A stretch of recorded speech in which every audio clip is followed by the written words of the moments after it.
Top 5 terrorists reacting to their sentences. Number 5. Shannon Connolly, the convert. Shannon Connolly was 19 years old when she was arrested on charges relating to conspiring to provide and attempting to provide material support and resources to a designated foreign terrorist organization, Al-Qaeda. According to the prosecution, Connolly and a co-conspirator met on the internet, at which point Connolly began to share the conspirators' view on Islam. Connolly's high school colleagues reported that Shannon changed completely from her freshman to her junior year, going from a normal teenager to a recluse teen wearing long dresses and headscarves. Connolly went so far as to join the U.S. Army Explorers to be trained in U.S. military tactics and firearms. She also obtained first aid and nursing certification and NRA certification. In numerous occasions, FBI special agents met with her in attempts to persuade her not to carry out her plans to fly overseas to join ISIS, but Connolly was undeterred. On March 29, 2014, the co-conspirators arranged for Connolly to be flown to Turkey, departing on April the 8th. When Connolly arrived at Denver International Airport, she was arrested by FBI agents. She served a 5-year sentence. Number 4. Mohammed Khalifa, the translator. Mohammed Khalifa is a Canadian citizen who traveled to an ISIS-occupied territory to work as a narrator to their war crime videos. He's credited as having narrated Flames of War 1 and 2, a series of war videos made by ISIS depicting some of the atrocities they committed in their territories. Some of the footage involved prisoners being forced to dig their own graves, then showing their brutal executions. The New York Times hired 3 voice recognition experts who served as expert witnesses and worked to determine that the voice in the videos belonged to Mohammed Khalifa. Khalifa was arrested on October of 2021 by the FBI and flown to Virginia to await trial. He was charged with material terrorism support leading to death, being indicted as the one responsible for the publication and distribution of the criminal material. Khalifa pled guilty on December 10, 2021, and was sentenced to life in prison. Number 3. Justin Sullivan, the plotter. Justin Sullivan was a resident of Morganton, North Carolina, and he was converted to ISIS. In 2014, he began searching and downloading violent ISIS videos on his laptop, looking for things like beheadings and murders committed by the terrorist organization. He also began destroying religious items belonging to his parents. In 2015, Justin began conspiring with Junaid Hussain, an ISIS member responsible for online recruitment. The two of them started planning out a terrorist attack to take place in North Carolina and Virginia. Sullivan discussed the plans on social media with an undercover FBI employee who he attempted to recruit to join the attacks. Justin planned to attack a bar or a club where he intended to kill more than 1,000 people. He charged the undercover officer with the task of building the silencers for the attack.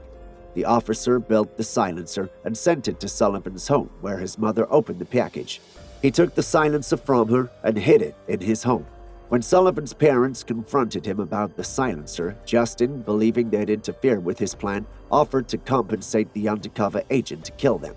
Justin was charged by the prosecution with intent to condemn him to a life sentence. The court noted the similarities between the planned attack by Sullivan and the Orlando nightclub attack in 2016.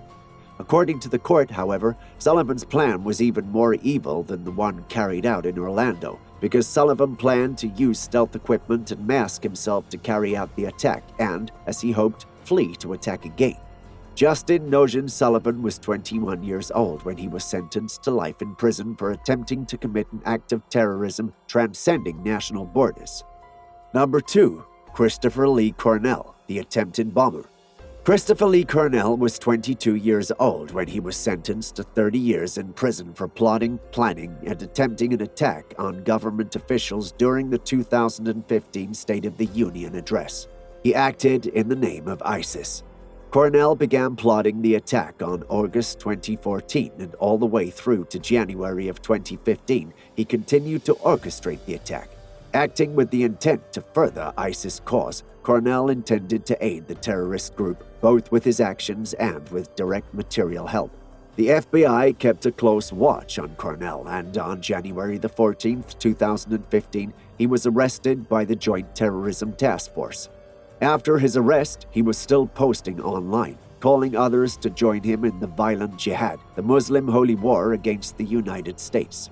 U.S. Attorney Benjamin C. Glassman of the Southern District of Ohio commented on the case, saying, "The seriousness of this crime is apparent. Cornell plotted to commit violence as a symbolic attack on the United States as a whole. An attempt to murder another individual is horrific enough and justifies a significant sentence, but this was more than that. Cornell wanted to inflict pain on the spirit of the entire country and terrorize its leadership.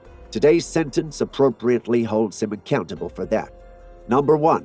Shafee Elsheikh, aka the Beetle. Shafee, the ISIS Beetle Elsheikh, was a Sudanese man living in London, convicted in April of 2022 to 8 life sentences without the possibility of parole, charged with the crimes of hostage-taking, conspiracy to murder U.S. citizens, and supporting a terrorist organization. He got the nickname of Beetle because of his British accent. He, along with Alexandra Cody and Mohammed Mwazi, were supposedly part of the same ISIS cell in London and became volunteers to fight for the jihadists in Syria. They ended up guarding Western hostages. A ruthless, soulless criminal, Elsheikh was said to have earned a reputation for waterboarding, mock executions, and crucifixions. He is responsible, investigators claim, for the deaths of journalist James Foley and Stephen Sotloff, and aid workers Kayla Mueller and Peter Kassig. U.S. investigations claim the group that Elsheikh was part of beheaded at least 27 hostages. The testimony from former hostages and their family members was especially difficult for all present.